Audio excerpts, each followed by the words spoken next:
July is not only a time to choose what to do for the summer, but it's also a period when many graduations take place across the island. So, to the 2023 graduates. When you go off to college or other tertiary institutions, your parents will not be there to hold your hands. You will have to depend on the knowledge and the training and the tutelage that you would have gotten at this school and at your parents' house to make it in the world.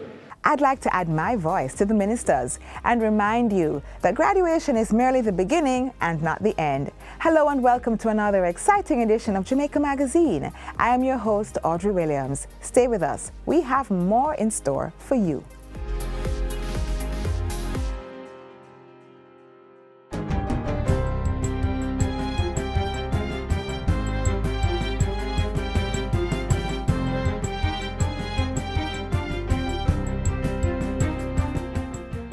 Good day, I'm Theodore Henry, and this is your JIS News for Friday, July 14, 2023. The Jamaican economy continues its post-COVID recovery and rebound, with inflation trending down, growth in revenues, and strong net international reserves. Those were among the key highlights reported by the Economic Program Oversight Committee, EPOC, at its quarterly briefing on Thursday. For the first 2 months of the 2023-2024 fiscal year, tax revenues grew year over year by $18.7 billion, or 18.3%, and exceeds the budget target by $10.5 billion, or 9.6%. Meanwhile, total expenditure grew by 26.1% year over year, driven by public sector compensation increase of 52.8%. As for the country's net international reserves, NIR, it remains strong at $4.2 billion as at May 31, 2023.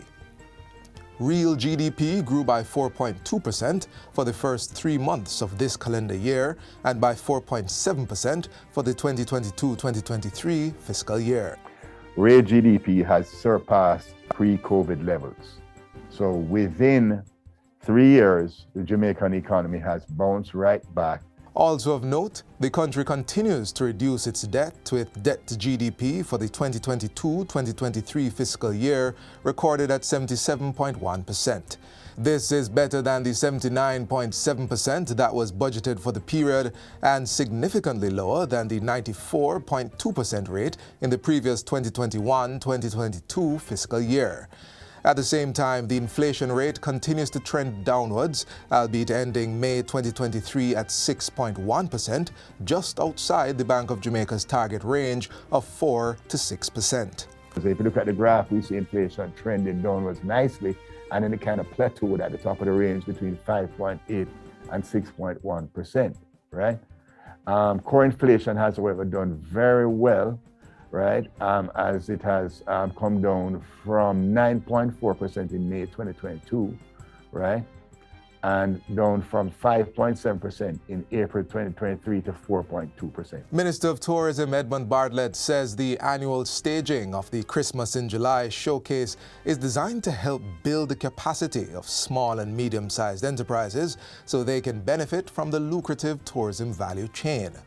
The minister was speaking on Wednesday at the 2023 Christmas in July opening ceremony.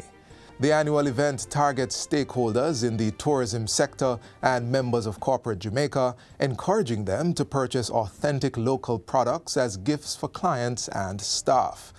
Minister Bartlett says it reflects the government's keen interest in providing small and medium enterprises with human capital development, access to financing, and marketing opportunities, which are central to their capacity to innovate and expand. So in 2019, we had a demand just for the tourism 400,000 mouths of 352 billion Jamaican dollars for manufactured goods alone. Not food, which is 42% of the expenditure of the visitor, food. So we now need to build the capacity to supply against that demand. And that's why we're here. This year's Christmas in July, which is in its 9th staging, brought together 175 local artisans, manufacturers and suppliers, displaying a range of authentic products inside the AC Marriott Hotel in New Kingston.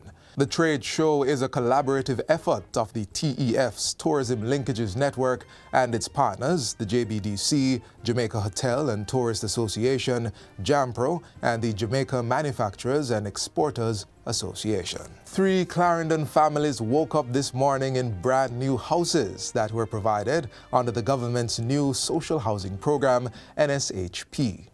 Prime Minister Andrew Holness, who handed over the units on Wednesday, says the government continues to improve the efficiency of the program and the NSHP contractors are delivering housing solutions way above industry standards. For example, this unit from start to finish was in a matter of weeks, right? I believe less than 8 weeks.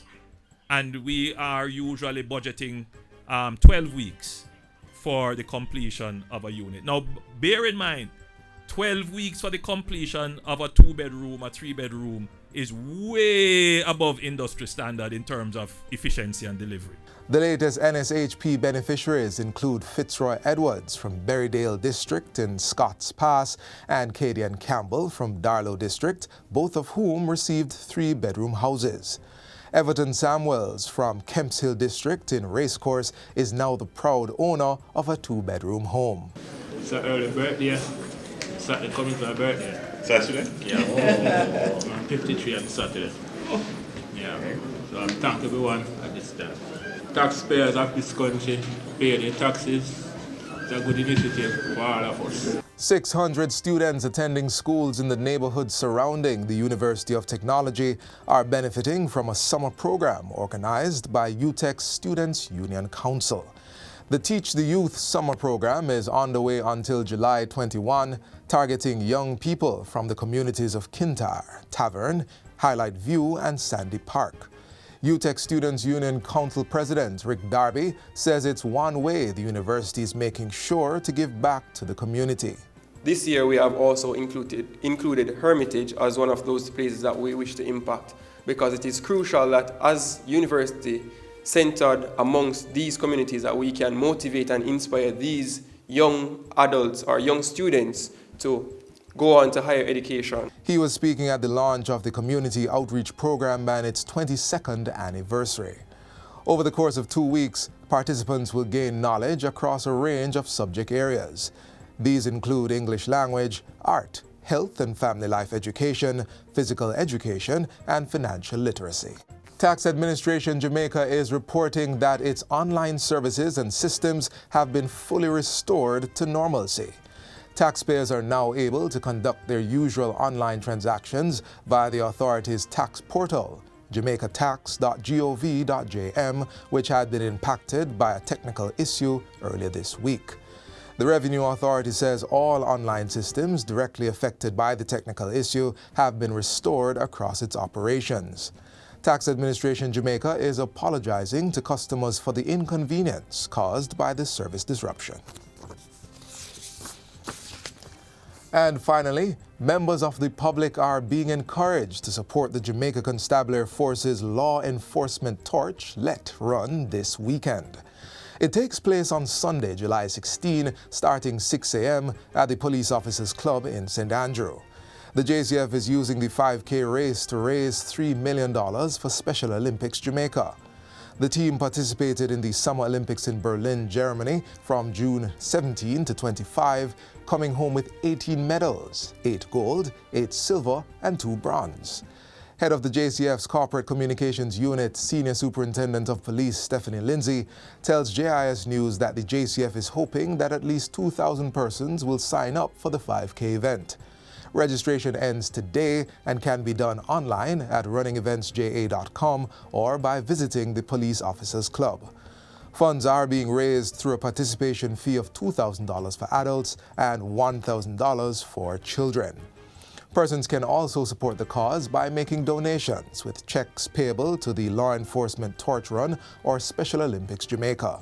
Persons can also drop off their donation at a police station. Those in the diaspora can contribute via runningeventsja.com. And that's it for JIS News today. I'm Theodore Henry. Thanks for watching.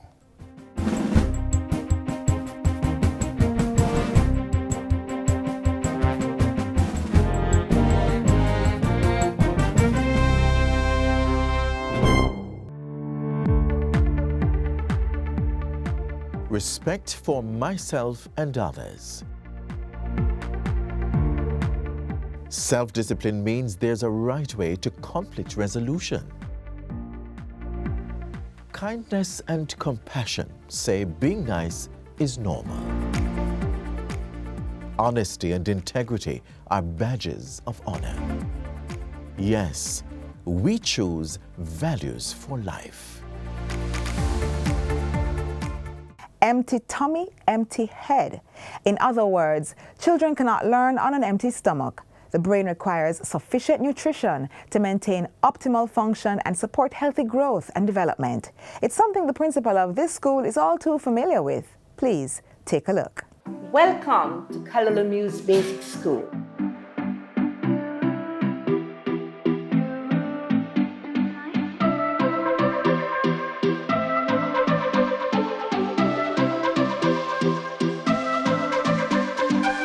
Directly across from the Riverton landfill lies a small poverty-hit community of about 500 people. There, you find an established preschool that educates roughly 56 local children.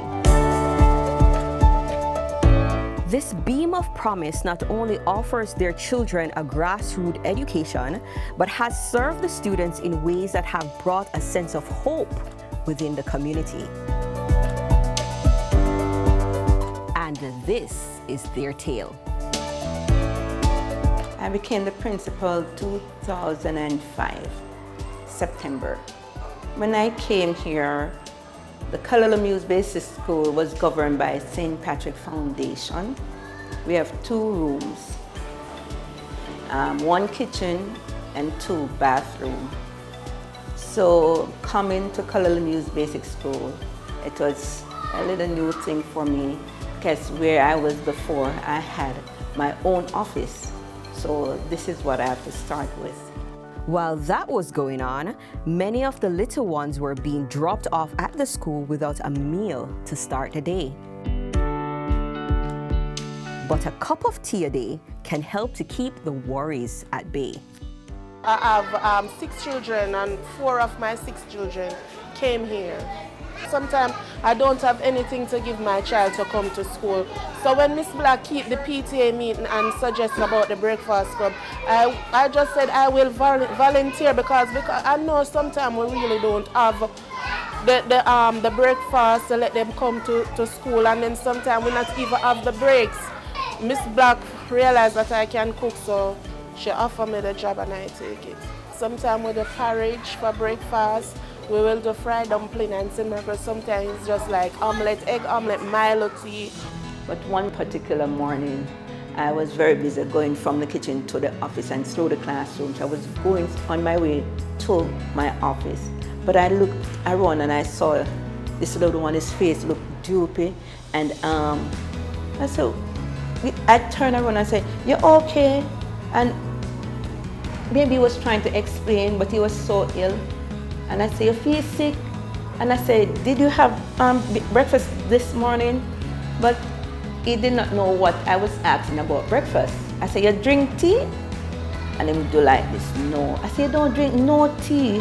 I said, "I'm gonna give you some tea." So I rushed to my office and coming out back to go right to the kitchen to prepare something for him. And I hear like, somebody vomit up. But his mom didn't left the compound as yet. And his mom came in. And I said, "You never give him no tea?" And she said, "No, miss, me never have any money. But me buy him one bag juice and I eat, me give him." And trust me, that did something deep in my core, deep in my soul. It affected me so much. And I said, "No, even little tea water I'm gonna start with." But we are sending them to school because we know say Miss Black now gonna turn them away from the lunch, so we send them same. Trust me, when you start something, it will attract people to come and help. And this is how everything started coming in. And since I started it, we have several different organizations come to just help. And one such group is the New York-based church Perfecting Faith Ministries, which is being led by Pastor Donnie McClurkin. I was introduced to Calendar News maybe about 12 years ago. And we came and we did some medical and dental work here with the kids. And it's become an annual thing every year since then, with the exception of the 1 year during the pandemic. But this is my home now, and we've adopted it. It is, we sponsor it every month with a stipend. And we are totally behind 100% what the principal is doing here. And we look forward to seeing it grow. We really do.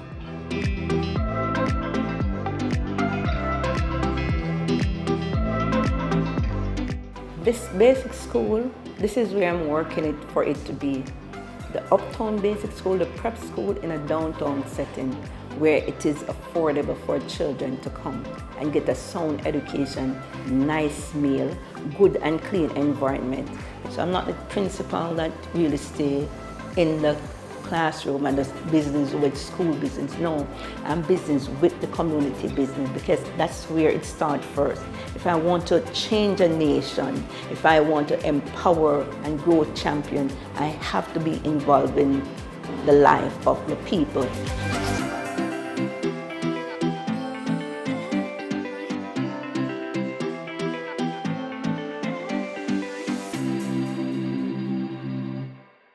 Everybody get ready.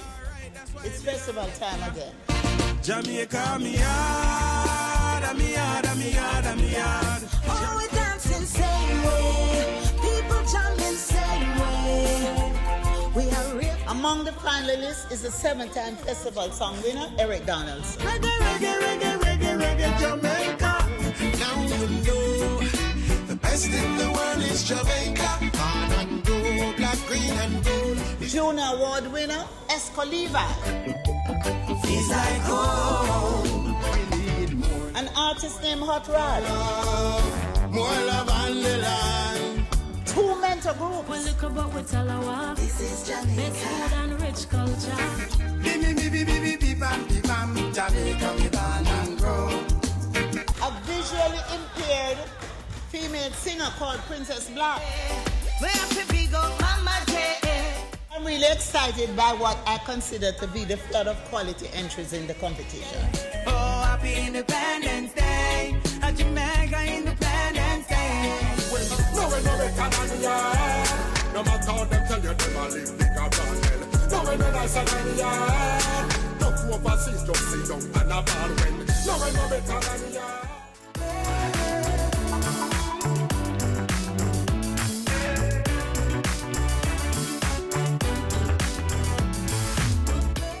Looking for somewhere to go this summer? Why not stop by one of our public gardens? While relaxing, you might discover something new. We're here in St. Thomas at one of the oldest botanical gardens in the Western Hemisphere, the Bath Botanical Gardens. This is the beginning of a journey to discover the scientific, cultural, and historical value of public gardens. Come now, let's explore these national and natural treasures.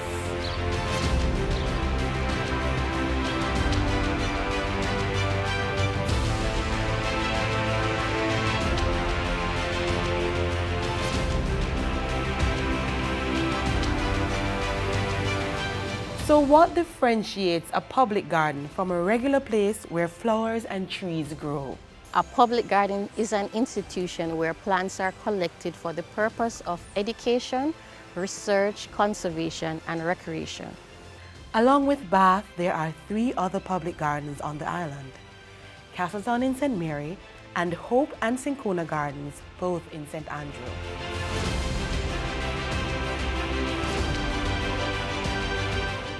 The public can access these venues at no cost.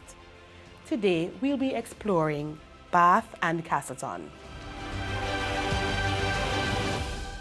Except for Hope Gardens, the Public Gardens Division of the Ministry of Agriculture, Commerce, Industry and Fisheries, MICAF, preserves and maintains these natural beauties.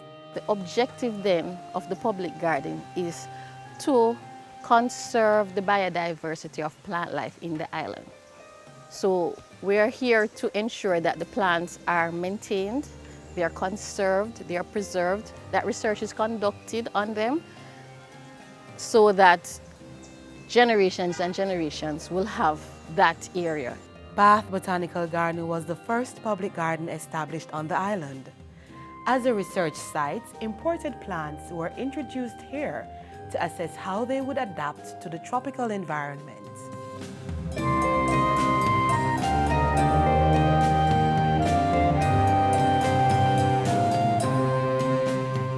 Food that Jamaicans love, like breadfruit, was first introduced to this garden by Captain Bly. He came here with the breadfruit, the ackee and OTT apple. Those are the famous ones. Other plants were introduced to the garden that people see all the time, the bougainvilleas, the crotons. All of these were first introduced to the gardens. Constant flooding from the nearby sulfuric spring destroyed many of the plants and led to a decline of the garden. Though nowhere near its former glory, the space still provides the opportunity for persons to come and enjoy nature's bounty. Bath is a beautiful garden. It's one of the gardens that has the atmosphere that you come in here. It's a cool, calming environment that I would encourage anybody to come. If you want to study, you can come here and study. If you want to just come out with your church group, want to come out with any little grouping, or even yourself and a friend can come and walk and learn about the different plants that are in the garden. Bath's fall saw the rise of this location as the premier growing spot for exotic plants in Jamaica. The garden you're visiting is Castleton Botanical Garden. It was owned by a man called Colonel Castle. Colonel Castle traveled all over the country and bring plants from different countries and plant here. So when he get old, he donated to the government of Jamaica. The government finished cultivate it and give it his name, Castleton Botanical Garden.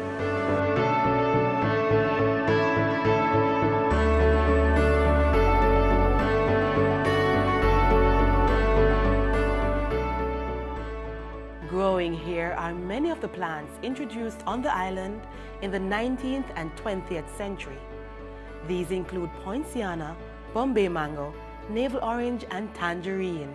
One time it had over 400 palms. I think we're down to 180 species. So you have an area dedicated to the various palms that were introduced into the gardens.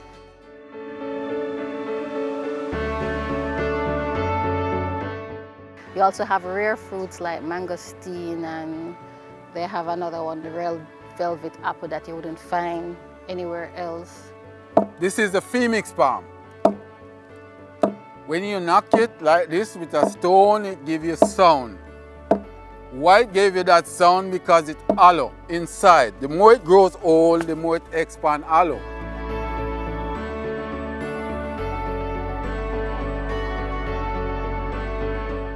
Educational tours are just some of the offerings here at Castleton. But you can stop by for a swim if that's your thing. Perhaps a cookout is more your flavor. Or set up a spot on the lawn and bask in the glory of the great outdoors. Our expedition of the historic Bath and diverse Castleton Gardens ends here. Syncona and hope await, but in another edition of Jamaica Magazine. Until then, keep looking out.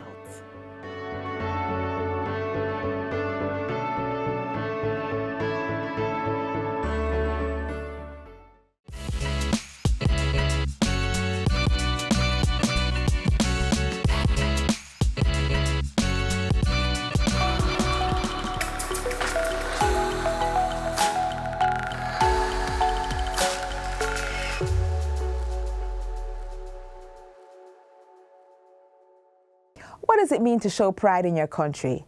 It means living in a patriotic way, knowing your rights, following the laws of the land, and treating everyone with respect.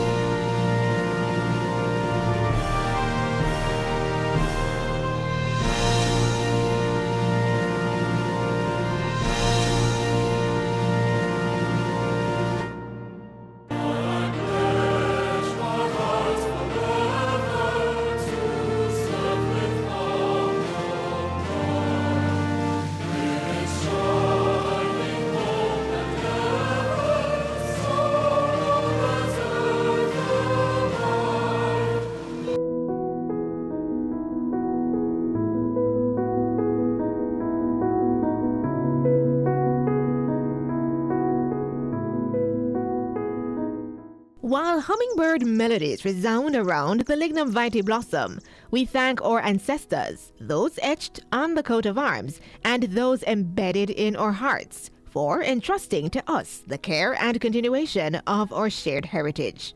Fulfilled by our favorite fruit, we lift our hands in homage to the national flag and anthem. It is in our best interest to preserve and repair this land, because this is a Fiwilika Island. Let's take every opportunity to thoroughly explore our country while we raise our heads with pride and dignity.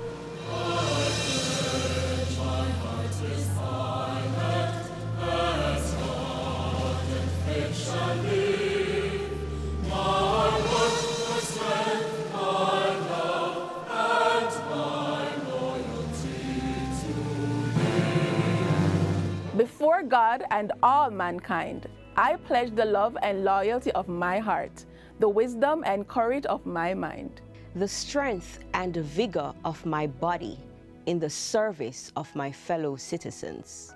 I promise to stand up for justice, brotherhood, and peace, to work diligently and creatively, to think generously and honestly. Jamaica, may we, under God, increase in beauty, fellowship, and prosperity, and play our part in advancing the welfare of the whole human race.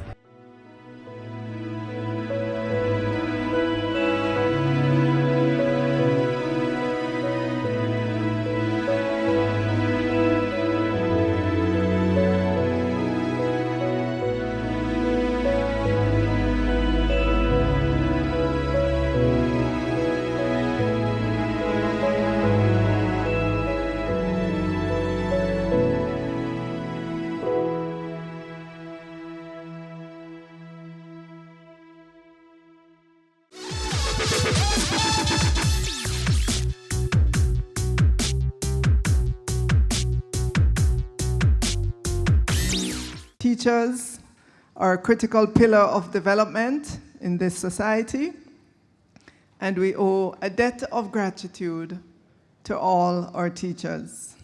I take this opportunity to say thanks to all our teachers who have given and continue to give hundreds of hours of tutoring to students across the length and breadth of this country. And in many instances, you do it out of love rather than a charge for fee. Thanks to all our teachers who go beyond the call of duty to ensure that our students are well prepared for various levels of school assessment.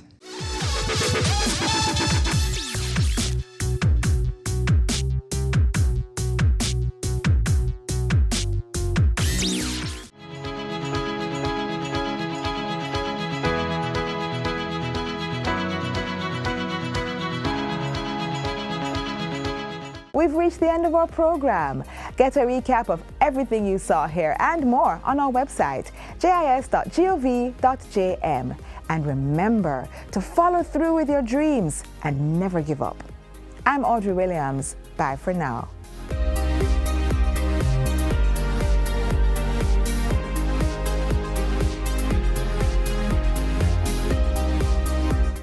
This has been a production of the Jamaica Information Service, the voice of Jamaica.